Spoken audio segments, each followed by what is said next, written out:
when you're not looking for it, as long as you're open to it, I love this so much. You can make so many changes. And then once you open that door a little bit, the world becomes your oyster. Welcome to the How Change Changes You podcast. Welcome, Denise. How are you? Thank you, Christina. We are fantastic. We absolutely are. We cheekily tried to record a podcast episode from a networking event we've just been to. We just thought we'd be a little bit cheeky and use the space. But unfortunately, that didn't work. So this is plan B. This is plan B, but it's all good. This is how we roll. Exactly. You always have to have another plan. Exactly. Yeah. The rule is there's no rules. So I wanted to interview this fantastic woman for a few weeks because I met Denise at a Mint business networking event up here in the Northeast, and just hearing her story and what she's doing now, I just thought, well, you just have to come on to the How Change Changes You podcast, because this is all about inspiring people to make changes, even though you are scared witless and you don't know what's going to happen. But it's just life starts to flow through you the more that you listen to your intuition. So that's kind of what we're going to be talking about today. And Denise is going to share a bit of her story. Right. Well, you don't wake up in the morning and say, oh, today I'm going to be brave. You just go with the flow. Sometimes you left it with no other choice but to just show up and go there. So yes, before we get into all of that though, would you tell the lovely people watching and listening a little bit about yourself, Denise? What it is you do? Hi, Denise's Pieces. I'm originally from New York, and I came to England when I was about 4 and had my whole education down in London, and then went back to the States at the age of 18, where I spent the next 30 years. So you do the math. Did all that, reached the big 5-0, all the pressure for the 5-0, and you have to be settled. And I'm like, no, I don't. And that's when all the changes happen. When you decide that you don't have to be settled and there's more out there, you have to let something go before something else can happen. Yeah. I was a single mom for 20 years, brought up 4 beautiful daughters. Oh, wow. And I know, I don't know, young enough. I know. How is that possible?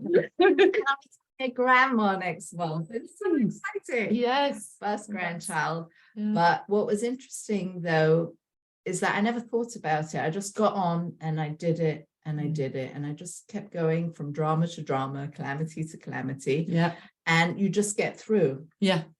True. And I always wanted just to have stability, that white picket fence, the brick house. That's what we were always told to dream. If you're a good girl, this is what the way it will be. Yes. Well, I'm a good girl, and it's not that way. No, that's not for you. That's not for me. So I've had a very beautiful, interesting journey. I wouldn't give up any of it. No, because that's what's made me into who I am. Yes. And I thought New York was going to be my forever home. Yeah. And I left everything British behind. And you know what they say, God has a very good sense of humor. Oh, yes. Because he sent me right back. Right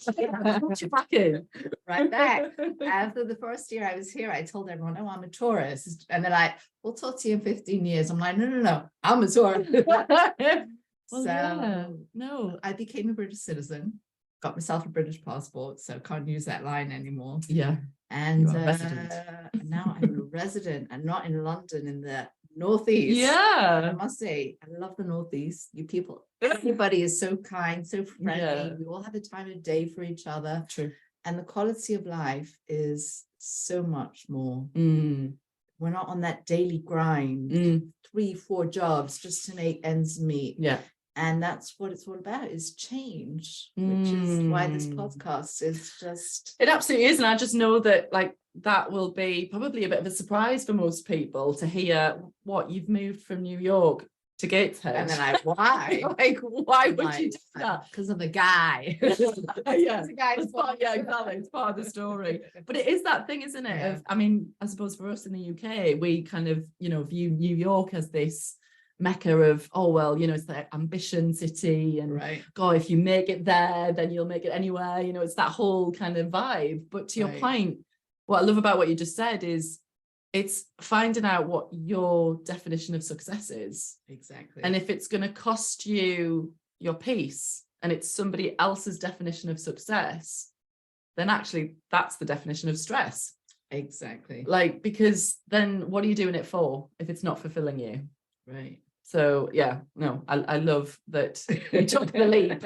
So to kind of track back, because obviously now you have a couple of creative businesses with Denise's pieces.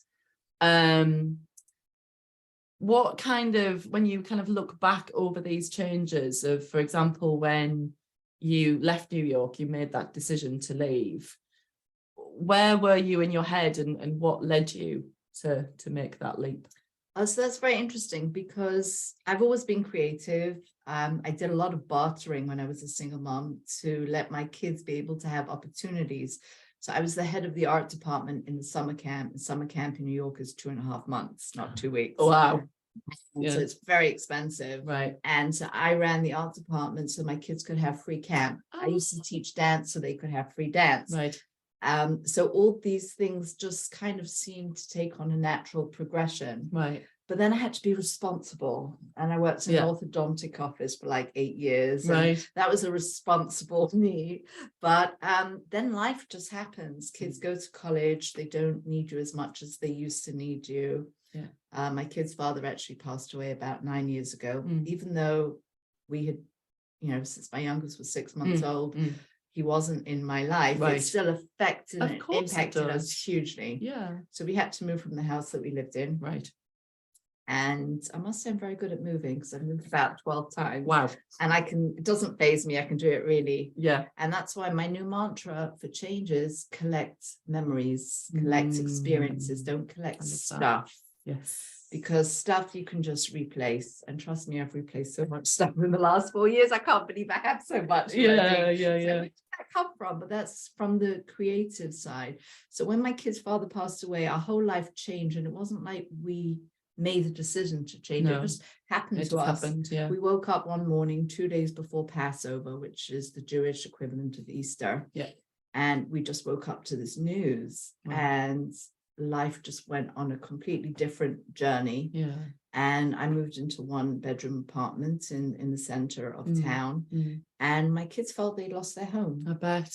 Yeah. So they lost their dad, but lost their home. Lost their dad, but lost their home. And it was a huge adjustment. And I had no time to create because I was just sorting through all the drama that I hadn't asked for. And then it came to the first year and we all celebrated together, celebrate the life, celebrate the memories. And then the second year, it was like, okay, now everyone's in college. We're all in our own space, figuring out our own life. Yes. And it's my turn. Yeah. And when you're a single mom, there's no such thing as my turn. You're on for 24/7, 7 days a week. Yes. Note to my daughters, having a baby next month. Enjoy your sleep. Yeah, exactly. Once you can. Totally. And I had decided it was holiday time again. And I wasn't going to do the traditional. I'd left the traditions way past me by that time on my journey. Yeah. And I decided I was going to do something for myself. So I took all my savings and I was going to book a ticket to join a singles program in Barcelona. And the night before, my friend said, I don't have a good feeling about this. Go instead to France. I'm like, France? Like growing up in Britain, the French and the Brits are not exactly besties. They're not besties. And she goes, no, you'll have a great time. And it was really in my price point. And on a whim, I don't know why. I think these intuitions put into us. Yeah. And if we're tuned in, we listen to that intuition. Totally. It's like the radio, the waves are playing the whole time. But if you don't turn the radio on, you're not going to receive them. Yeah. And thank gosh, being a creative, being an empath, being ADHD and owning it, we're very, very clear. We see things and sometimes too clearly. And sometimes it's painful because we absorb so much. True. Yes.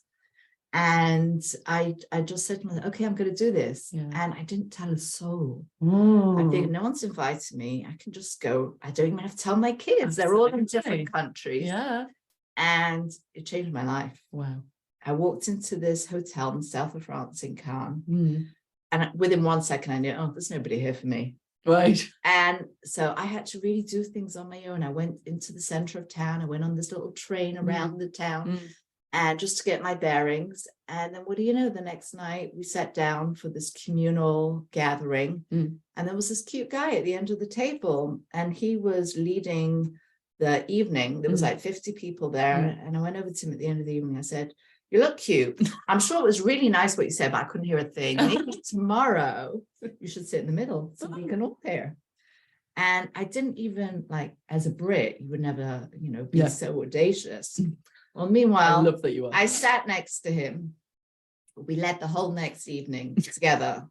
Went to the train station the next day to go sightseeing, but the French trains were on strike, so we ended up in Italy. At the end of the week, we were engaged. Oh my God. I never went home for 3 months. So now I have terrible packing phobia because whenever I pack a suitcase, I pack for 3 months, not for 3 days. Just in case. Just in case. I love that. And my kids are looking at my social media. "Mom, what's going on? Yes. Who's that guy? Mom, we have to do an intervention." I didn't tell you, he's 10 years younger than me. So I'm a real cougar. So when you're not looking for it, as long as you're open to it, I love this so much. you can make so many changes. And then once you open that door a little bit, the world becomes your oyster, and all the things that you needed around you to keep you secure, you're like, those were like a cage. Yeah. And now I found my wings and I'm going to fly. Oh, I love it so much. So now I have a partner of 5 years, and everybody said, "No, it's not going to last. It's not going to last. It's a April, May, or whatever they call this romance." And I was like, "Okay, we'll see." So we're coming up to our 5th year anniversary. So that's really nice. Oh, I love that so much, because when it sounds like, and I think these are really important messages, aren't they? Of sometimes like you feel like life happens to you, right? And you've got a choice whether you react to it in a victimized way of why me, woe is me, this is not fair. And we all have probably an initial reaction of that. But I think over time, then you realize, well, okay, this has happened for a reason. Exactly. And sometimes, and I've come to know from my journey of what actually feels painful at the time is generally for your greatest growth down the road. Right. So when you went through that process, I mean, did you, and obviously you'd planned to kind of originally go to Barcelona and then it turned to kind of France, but did you ever kind of go, "Oh no, actually I'm not going to do that"? Or did you just fully know that it would come? Part of me is being very impulsive, which I don't really want to give up. I think you can be both impulsive and responsible at the same time. Both can be true. So once I did that, you know, we came back to the United States. We were going to make a life in New York. It was never my intention to do anything else. But then again, we plan, and the universe has its own. It's like you're not doing that, actually. So I say God has a very good sense of humor. Yeah. Because my partner was going in and out of the country every 3 months. We were trying to sort out a green card and a visa, and it didn't work. Right. And we were on our way back in after 9 months, going to a friend's wedding, and we were stopped in Ireland. And he was said, "I'm sorry, you can't get on the plane." And they said, "Well, I'll tell your girlfriends to go without you." And I'm like, "No." Yeah. We slept in the airport that night in Dublin overnight. Oh, wow. And everything changed. If I thought everything changed before that, everything changed again. Right. And that's the thing about life. It's never stagnant. No. You're either going up or you're going down. And ride the wave. You just have to surf. Learn to surf. Ride the wave. Yes. So we went back to his point of origin, which was Gateshead. Right. Stayed for about a week. And I had to make plans. Yeah. So I went back to New York by myself. Right. Closed up my entire life in a week. On hindsight, I would have done it completely different. I would have spent the time with my friends. I would have gone to eat out in every restaurant that I love. Yeah. I would have gone to see some shows. Yeah. And then I would have just given the keys to the next person. But instead, I spent the whole week trying to get rid of stuff, giving it new homes. And I wasn't able to sell a lot of it because the apartment building I was in didn't allow people to come in. So I gifted it to other single moms. So at least I have the feeling that I know where it is. Somebody else can use it. Yes. I wish my kids would have taken some of the stuff, but Yeah. that didn't happen. Now they have Yeah, hindsight. I bet they do. And they regret it. Yeah. But at least I know where so it was a real, like, when you change lanes or you get off the highway, sometimes it's not by choice. Yes. But there's no point wasting energy fighting it. I love You that. have to, like, go with it. Now, I've just started a month ago driving in the UK, because you guys drive on the wrong side. Yeah, we do. Hate to break it to you. And you have this strange thing called a roundabout. Yeah, And I I'm was driving like, circle. that. Meanwhile, I'm so proud of myself, because finally we got rid of our manual car, because I can only drive automatic. Right, yes. And I've started driving places, and the sense of freedom and ownership that I feel. Yeah. So they would say 50 is the year of change. Yeah, 50, I met my partner and I went to France, and life changed. But I think I've really come into myself at 55. I love that. And I'm really proud of that, because I'm doing, I feel the real me. I'm finding this little girl that was always inside with no voice, no choice. I had no tools, only rules. It's like a little ditty. It is. I was going to say, I think no voice, no choice. No voice, I think no that's going to have choice. to be the title of this podcast. No tools. No tools, I didn't know how to communicate, didn't have a college degree. I just had this massive rule book. And once I chucked that out, and I knew that Disney is not happening. I think that Disney is the biggest disservice to children out there. There's no such thing as Prince Charming. You're going to be your own Charming. Yes. And once you figure out that you don't need someone to save you, you save yourself. That's when all the yummy stuff starts happening. So many nuggets, golden nuggets there. And I just, for anybody who's listening or watching, I think you're just going to be bowled over by inspiration, because I think, to your point, we just get conditioned from such an early age to shut up, sit down, follow the rules. Like, this is the life you're expected to live. You know, this is the I'll be happy when blueprint. You know, tick these things off your boxes, on the boxes, and then you'll be happy. And it's interesting, because in school I was actually told to quit art, because I was not good enough at it, and we were drawing a pair of scissors, and I was very frustrated because I couldn't get it right. And the next week I was like, no, I'm right back in the class. I'm not giving up. And now I'm this wonderful creative. I express myself all day, all night. I sometimes forget to go to sleep at night. I wake up and I hear the birds chirping. I'm like, oops, I've done an all-nighter again. But that's it. If you're a creative, you just go with the flow. And that's my encouragement to everybody out there. Don't let anybody else dictate to you what your life has to be like. Totally. You have to be responsible, but also listen to your inner voice. Oh my God. Let that creative grow. Nurture it. No, it needs nurturing, doesn't it? Yes. Yeah. Yes. How have you nurtured that inner voice for you? Because you said that you'd kind of almost had the chapters of your life where you were very responsible because you had to be, 4 daughters, etc. But do you think you were always intuitive, or like, when did that start to like become apparent? Well, as I say, I grew up very ultra Orthodox. I had an arranged marriage. Right. Everything was arranged. My whole life was arranged. Right. And suddenly, and never mind, I never knew I could have an opinion, never mind voice it. Like, what was that all about?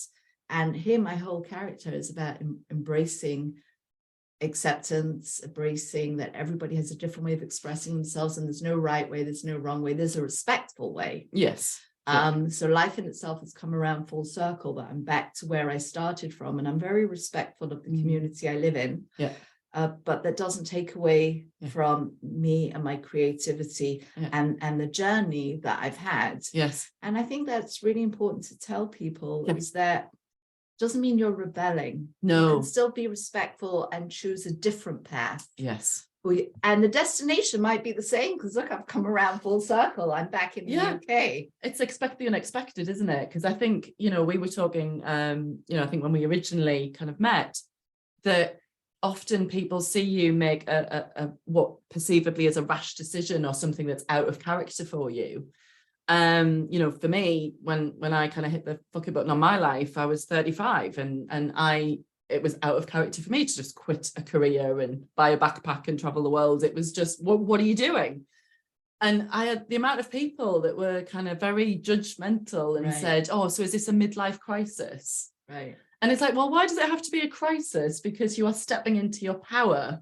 Exactly. And now I can look back, and I think your story just resonates so heavily with that as well. Of, well, why can't it be an awakening? Why does it have to be a crisis? Right. Because it's not a closing, it's an opening. It's an opening. So I think, like, you asked me where it came from. So my mom was also a single mom. And so I was always very, very cautious, very aware, always listening for cues, even subconsciously, not knowing the right way to do things. You know, it was always children should be seen and not heard. That was the weekend room. That was the room for guests. And I grew up basically in the scullery in my grandparents' home. And you just learn from all the cues around you. And then without realizing it, you develop the sensitivity to everything going on around you. I mean, I only met my dad for the first time. I was 33. Wow. And part of my journey going back to New York was to look for where I came from, to discover the other part of me. Yeah. And he had moved on. He has a family with 5 kids. Some I'm in touch with, some I'm not. But when it came to me separating from my husband, I said, I'm not going to do that. I'm going to give my kids open visitation. We didn't go to court, nothing. Oh, wow. Okay. Because it's going to be completing them as adults, who they are. Yeah. And that in itself was, I feel, wow, that was amazing. I was able to give them that gift. Yeah. And then, of course, when he passed away, it was like a loss all over again. Of course, yeah. But I think that if one takes lessons, life lessons, as they come along the way, journal. Oh, yes. Journal. And you don't always have to read what you journal. No, it can just be a releasing, a venting on paper, can't it? My favorite person that I like to work with is Julia Cameron. Okay. The Artist's Oh, Way. yes, I do have the Artist's Way. I've done it maybe twice. Yeah, morning pages. 6 years apart. Right. And you're meant to write your morning pages and put them in a drawer. No one's meant to read them, not you, not your partner, not your kids. Yeah. And it's just like letting it all out. Just totally letting it all out. And sometimes say, oh, I've got nothing to let out. 4 pages later, you're still writing. It's just a free flow, isn't it? So it's just whatever. It doesn't even have to make sense. Right. You know, there's no, it's funny. I was talking to my sister the other day about journaling, and she was like, oh, you know, I just don't really like writing. So another thing that I often do is I'll record a voice note. Right. So you don't even have to, if people are thinking, oh, I'm not a writer, you don't have to be. You can use your voice if you want to use your voice. There's lots of different ways of doing it. But I agree. I think sometimes we're surprised just how much of our feelings and our thoughts that we don't really allow out. Right. So they stay in here. And I think then if they fester, then, I mean, they're going to come out one way or another. I used to go to a single mom support group back in the 5 towns in New York, Long Island, and people just sat around the table. They were uncomfortable. They didn't want to open up. Yeah. And then we put in front of them coloring pages, adult coloring, and they were like, coloring? I'm not a child. No, just go with the flow. And as they were coloring, they relaxed, and then suddenly people were able to open up. And it's interesting because later on, now just before COVID, I started doing mandalas. Yes. And my first company was called Mind Spice Arts because it was a mindful meditation. It was a flow. And as you were doing the repetitive drawing, it was quieting down all the white noise, all the things that you were afraid of that you hadn't put into play. And it just became my therapy. And it was a moving meditation at a time where we couldn't go out. Yeah, so it's perfect. And everything was on Zoom. Yes. And I learned so much on YouTube and Zoom and podcasts. And it really helped me for 2 years. And I was able now, I've made cards and posters and matching coasters, and I've done markets. I did Living North in Newcastle. That was like such an experience. But then again, everything has a time and a place. Yeah. And coming into being 55, I went to a workshop in Sedgefield in a place called From Loft to Love. Brought with my own piece of furniture. Everybody came in with a little stool, and I came in with a big desk and double tiers, and they all went for lunch. I'm like, for lunch? I'm here for 5 hours. I'm not going to get the most out of it. A minute. And it really, every time I keep saying it changed my life, they say, oh, here she goes again. But it really changed my life. Yeah. Because now I have this company called Denise's Pieces Furniture. Yes. And I love it because not a piece of Denise, because that's mine, but it's Denise's Pieces, like Reese's Pieces for chocolate. Yeah. Who doesn't love chocolate? Oh my God. And it's catchy. It's something you remember. Yeah. Really happy to be part of the Mint Hub. Yeah. and that's where we met. Yes, yeah. And I must give credence though also to the Northern Lass Lounge, because they also helped me start on my journey. Yeah. And you know, when you look for your tribe can be in many places. Oh yeah.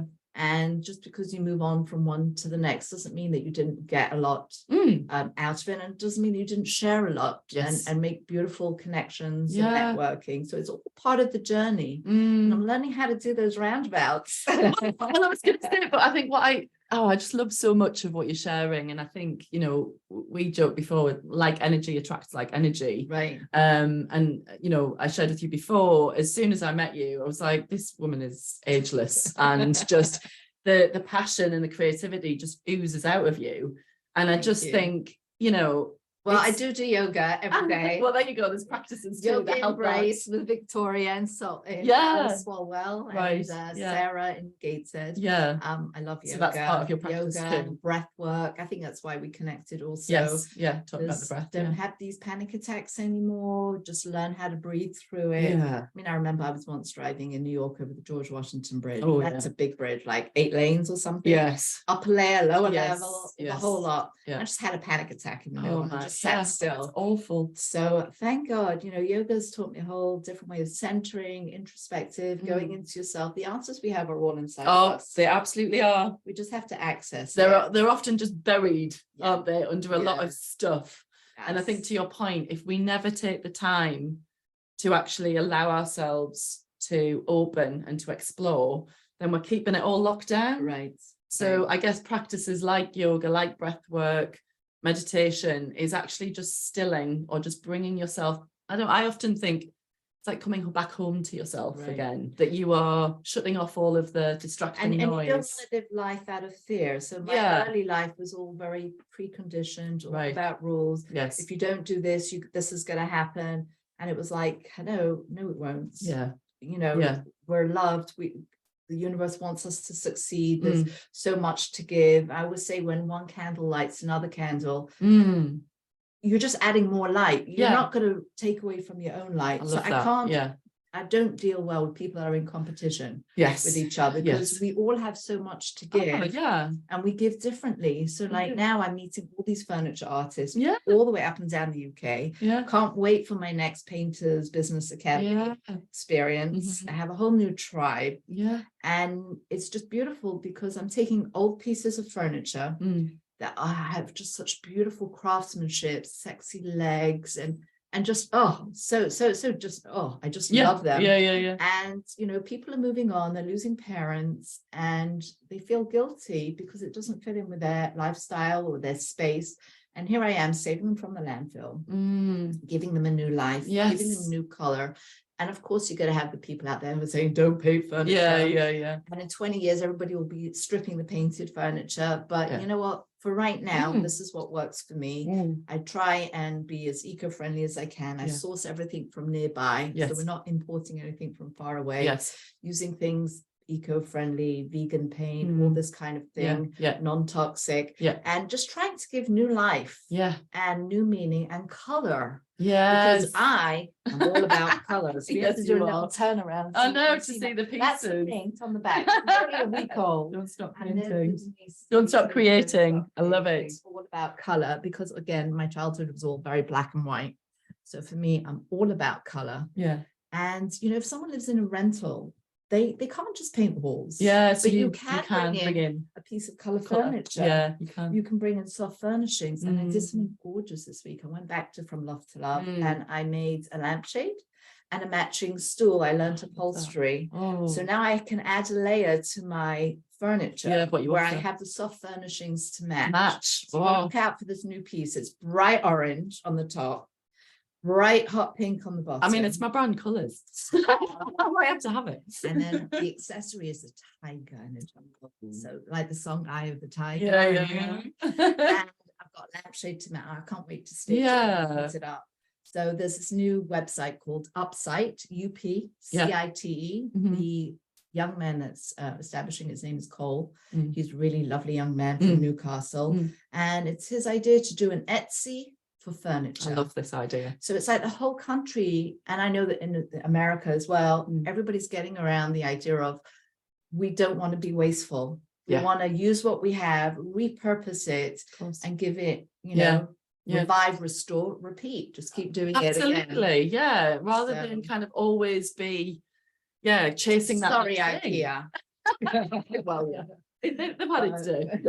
All these people it'll still buy. Right. But I think what I love as well, like you say, is that a lot of the furniture, you know, it stands in your house, your parents' house, your grandparents' house for so many years. There's story attached to it. There's, you know, it's a piece of your heart because it's a piece of your memory. And so how wonderful to actually kind of give it some new life.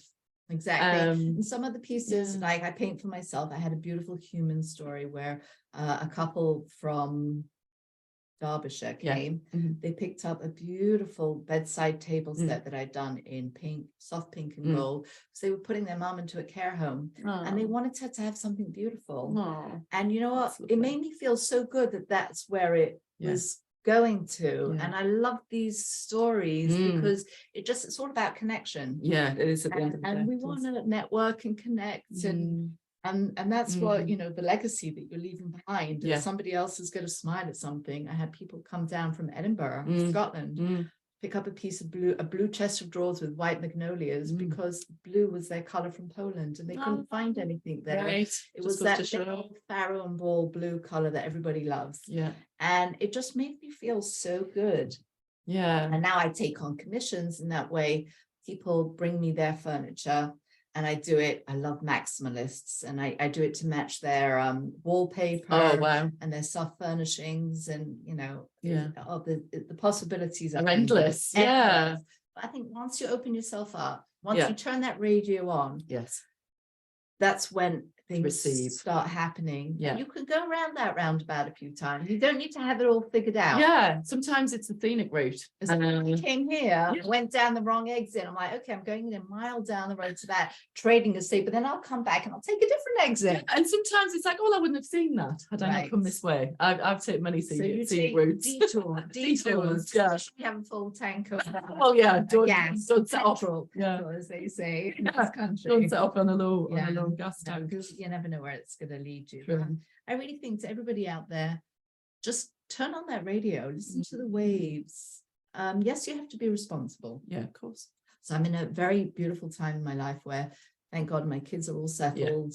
And now it's my turn. And it's almost a responsibility to make a good use of the time. To create something beautiful, whether it's memories or experiences or repurposing something that already exists. And just like giving back to the world some beauty. I love this so much because I think one theme that we keep coming back to is this openness. Because I think fear can shut us down. And then that's when we get this stinking thinking, as I kind of refer to it, where it tells us, oh, you can't do that. And you know, you can't do this and you're too old, you're too young, you're not this enough, you're not that enough. And I think what I love about your message is that, you know what, actually, the rule is there's no rules. And it's almost maybe because, like you say, you felt like your early years were in black and white, and now it's almost you've come into your own to say, now I get to choose what color I live my life through. Which is interesting because I've come back into a similar kind of community that I've grown up in. And I'm not leading a double life. I'm happy with where I am and I'm respectful. When I go to work, I wear a certain uniform, and when I'm in a different workspace, I wear a different uniform. And the two can coincide peacefully. Like that, all that angst is just not there anymore. And that's where the magic happens.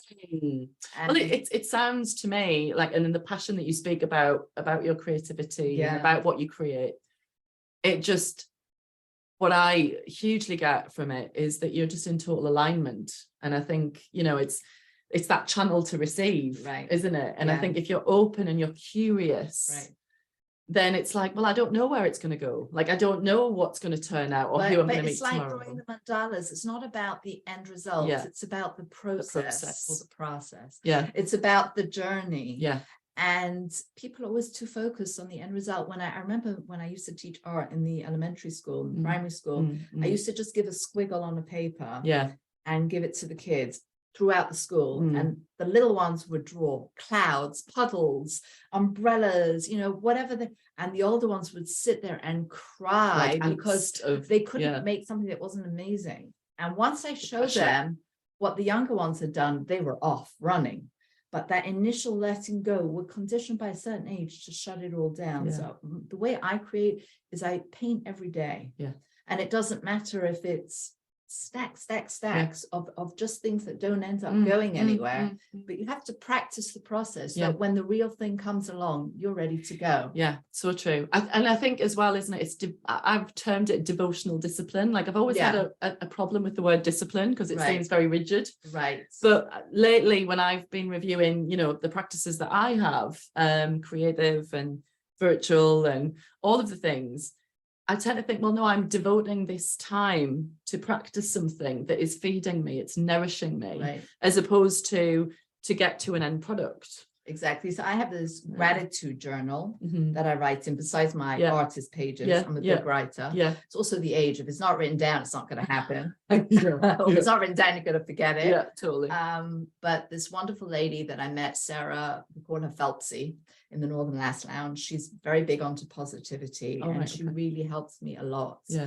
And I write down my goals for the day, the things to do. So your goals and your things to do, they might sound the same, but they're really not. And then I have my morning gratitude and then my evening gratitude, something fun and something I learned from the day. Now, it doesn't matter to me what order I do them in. That's why a 9-to-5 job doesn't work for me. I can create at 4 in the morning. I can create at 10 in the morning. I can do yoga any time of the day. But I feel good when I've done a little bit from each. They say life is like a pizza. Nobody has a whole pie. If you only have 2 slices in your pie, you need therapy. But as long as you have more than half the pie, you're doing okay. And I think that's what we have to know. Okay, good enough. You're on the right road. And I love from what you said as well, because it speaks volumes that you know yourself very well. And I think to invest in that, being curious, and I'm guessing that's coming a lot from the journaling of almost that reflection, has helped you kind of go, when I do this works, or when I do this feels good, when I do that doesn't feel good. Exactly. So I guess you navigate it, and then it's creating your own map, I guess. Exactly. And I always say to myself, I always have to do something fun. So I try and put something in once a week where I'm upskilling. I'm learning something new, whether it's upholstery or using the Cricut or the laser machine or the vinyl press, something creative, but I'm learning something new. I never had, I wasn't able to go to college. That's also was a no-no when I grew up. So I'm learning everything from the other side, but, I have life experience, which is something, a degree can't give you. No. Oh my God. So, absolutely. And I'm very big in saying, I'm not a victim. That was my circumstances. That wasn't defining me. When I used to go into my group, the girls used to say, who are you? And they would say, I'm a single mom. I'm like, no, you're not. That's your circumstances. Yes. Who are you? Yes. And most of us can't answer that. No, because I think that's the thing, isn't it? We spoke about it very briefly this morning as a group, of that need for external validation, that we almost look to the outside to tell us what we're good at. And I think what I'm celebrating hugely, and I think I'm drawn massively to people who have this energy, which is find out who you are, not your label. Like, what lights you up? What gets you out of bed in the morning? What pisses you off? Like, if you get to know these things about yourself, to your point, you can start speaking from a place of ownership and power. Exactly. And then you're in the but I could never be that 9-to-5 part. I need that level of chaos. And it's like, how much chaos do you need to get you to where you want to be? And then all the rest, all the drama is unnecessary, because you don't want to be that Calamity Jane anymore. Don't want to be that person when people are going to say, oh no, she's coming, and then go the other way. You know your good points, your creativity, your strong suits, own it, celebrate it. Yes. And then know when the rest is not necessary, then it just falls away. Well, because I think we're all too ready to try and fit in a box and to please others, and that's, I think, generally, I mean, women especially are brought up to that. Again, be a good girl, and you will be accepted and loved.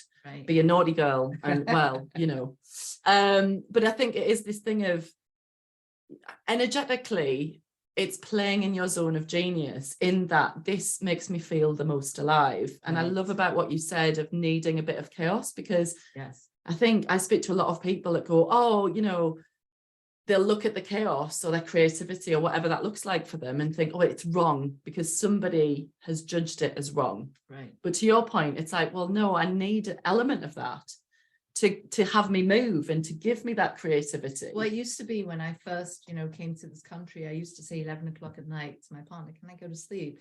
I don't feel I did enough yet today. And he's like, well, why are you asking me? You don't have to ask permission to go to sleep. Like, what is this? And I'm like, no, I just feel I haven't created enough. And it's gone to a place now with this gratitude journal. If I come to the end of a week or a month and I say, well, what did I do? It's so easy to flip back. And then I have a to-do list. Oh, yes. And that's also from Sarah from Phelpsy, where you celebrate the small wins, and then that becomes a bigger win. And then you feel, hey, I did that. And then you can go on to do more and more. Whereas if you sit in self-doubt and I did nothing and I was this, it's all the messages that we give ourselves. Well, this is the thing. I mean, I know like a lot of people, and, you know, I myself have dabbled with affirmations and like other things. And I think, again, it's trying to find that right balance for you that's going to keep this momentum. Right.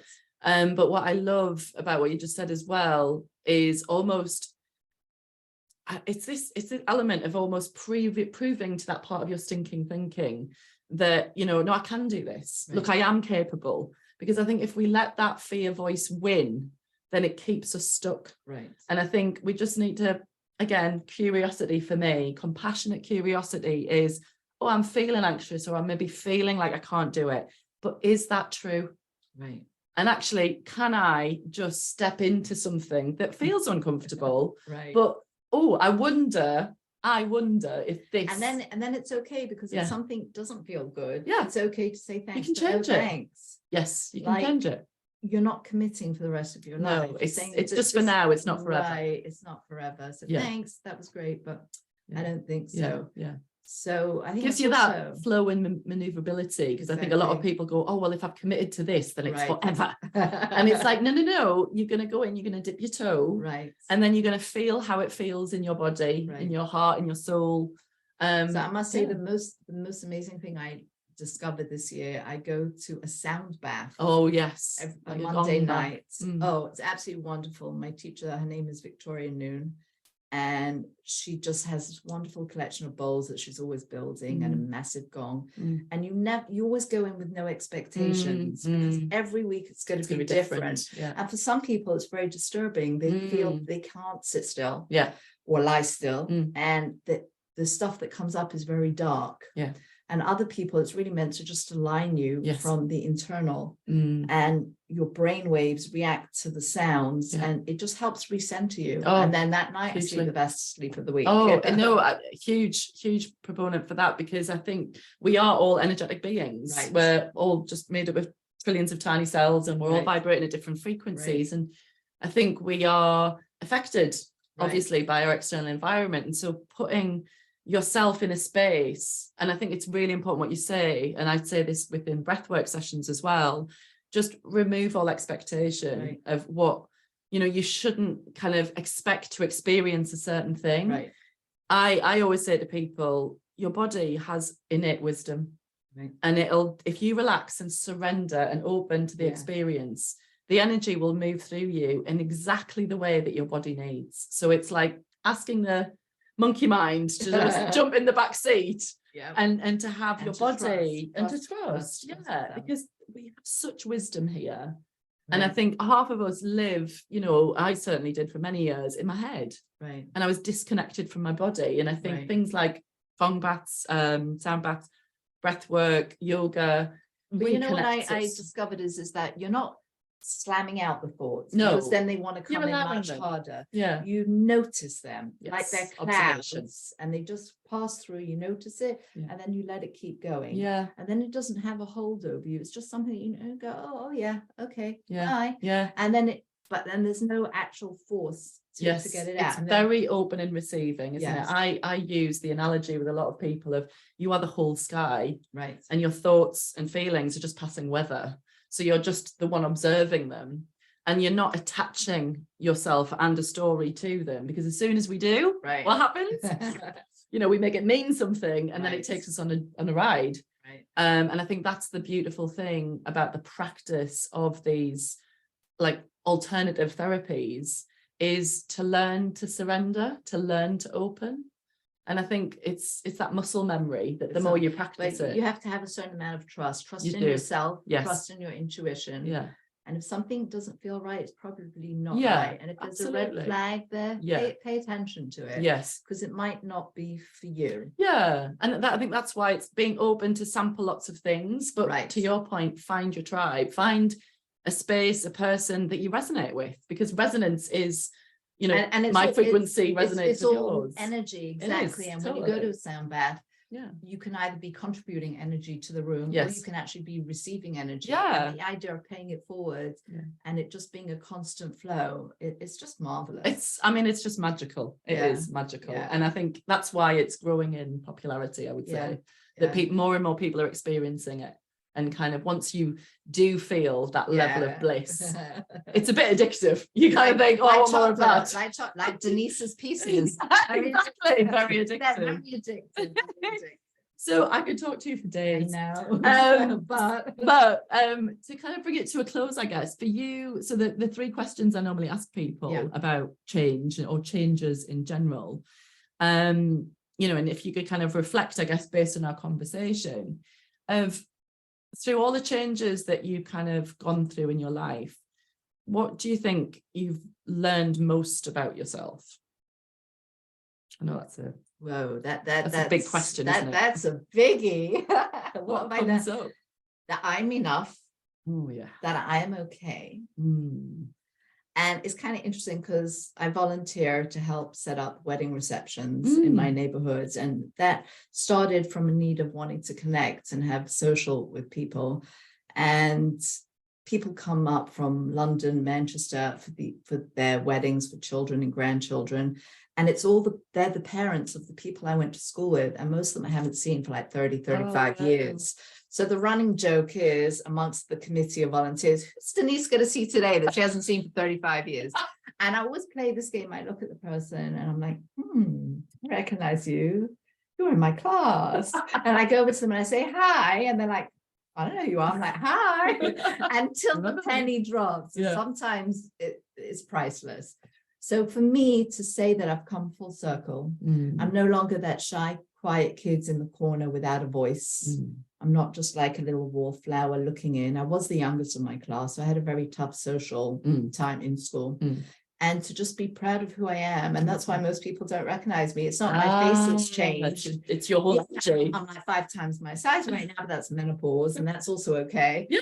But it's my energy has changed. And I just to see the light in people's face when they recognize me, and then they chat and we catch up. Stories. It's priceless. Sharing. It's priceless. So I feel like I've come home. I love that. And so my next question of the three, what has it strengthened in you, all of this change? What's it strengthened? Oh, that these are such good questions. You know, my belief in humanity, my belief in nature and the universe, and just listening. And it's strengthened my ability to listen. Often people that make the most noise, they don't have very much to offer inside. So to be a good listener, and I notice things all the time, and I'm very acute and very aware, and I'm a big empath, but to also hold space to listen. I think that's something I've learned a lot and strengthened a lot. And I'm planning on, that's something I'm working on a lot. Whether it's listening to my kids, listening to their opinions, listening to their, even though like your kids, you know them, you think you know them inside out. And they say, well, Ma, you didn't actually know this about me. And I'm like, you know what? That's something I'm working on, is holding space. Listening. That's where the connection happens, isn't it? Because I mean, I know, I think probably my parents used to say, there's 2 of these and 1 of these, using proportion. I'm pointing to my ears and my mouth for anyone who's not watching it on YouTube. But I love what you said, and it makes total sense in the way that you're living your life with such openness and curiosity, which is allowing you to live more in flow, and giving yourself total permission. Which is funny because the days go by so Oh, I bet fast they now. do. Yeah. And I turn around, I'm like, it's the weekend again? What? It's March already. We just started the winter. What's going on? Whereas 3 years ago, I was like treading water. I was filling time because I just didn't know what or where. Well, you can feel stuck when you're like that, can't you? When you're in flow, it is because you've opened the channels and you've kind of gone, you know what, I'm going to go and explore and trust the process. Exactly. So for anybody out there that is stuck, it's okay, because it doesn't have to be forever. No, and it's going to benefit you. Everything changes, even the weather, unless you're living in California. Oh well, yeah, it's boring. Because there are no seasons, so wall to wall sunshine all the time. And I want to dispel the myth. England is not that grey. We have beautiful weather, beautiful sunshine. Thank you. Gorgeous nature. I mean, every time, wherever I drive, 5 minutes out, sheep in the countryside. I just embracing it. I love it. Oh, absolutely. Well, this is the thing, the contrast, isn't it, of realizing that actually just look around. I mean, we were just joking before when you lived in New York. It's like, well, I never went up the Empire State Building. Why would I do that? It's on my doorstep. So it's that whole thing of, you know, being curious and open to wherever you are.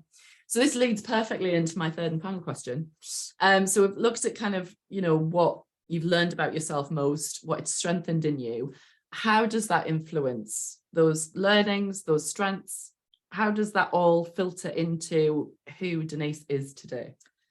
That's really interesting. Denise today is someone that loves her color, embraces her color, loves her creativity, can't wait for the next day to be more creative, knowing that it's always going to be something new, something learning, and then something I can experiment with and pass forward. Denise of today embraces who she is and is in love with herself. Yeah, so you should be. I mean, hello, what's not to love about this? Exactly. Well, I shared with Denise earlier that I now have, like, the more people that I meet have this energy, and I said to Denise that, you know, to me, you're ageless, and I think it's people who have this light inside them, and it just radiates. I mean, look, I'm not even wearing my face today. That's it, but it just radiates out my face. But but I think that's the other thing, isn't it? People, you know, generally, and I definitely have in the past, we wear masks. And it's this pretense of, oh, I should be doing this, or I should be doing that. You know, it's constant judgment on yourself. And it's really moving from beration to liberation. Exactly. Like, free yourself, you can, and it doesn't matter in what chapter of your life you're in. Right. And it's okay to write everything down, because you're going to forget it. Absolutely. When you walk out the room. Yeah. Just embrace it, write it down. I absolutely love that. So in the show notes below, or wherever you're watching this or listening to this, we're going to put all of the ways you can contact Denise and have a look at her amazing furniture. You do, you know, like you say, people bring you furniture as well. Yes, so you I do commissions. I do anything really. Yeah. You name it. I do. So there you go. I mean, touched by Denise's magic. And then we'll also make sure we include the other links that you mentioned, the sound bath, yoga, and then the Etsy furniture. Right, and the positivity. Yes, absolutely. We'll share the love, because this is what it's all about, right? It's that really abundance of, you know, because if you're listening to this and it's resonating, or you want to know more, follow your intuition. And, you know, we'd love to hear your comments. We'd love to hear all comments. What resonated, you know, what has this meant for you? What sparked it in you? You know, are you feeling stuck? And, you know, how has this inspired you to maybe look at your situation slightly differently? But thank you so much. It's my pleasure. Denise. Thank you. And I'm so excited. I get to drive home around the roundabout on the wrong side of the road. Oh, thank you. Oh dear. That was such fun.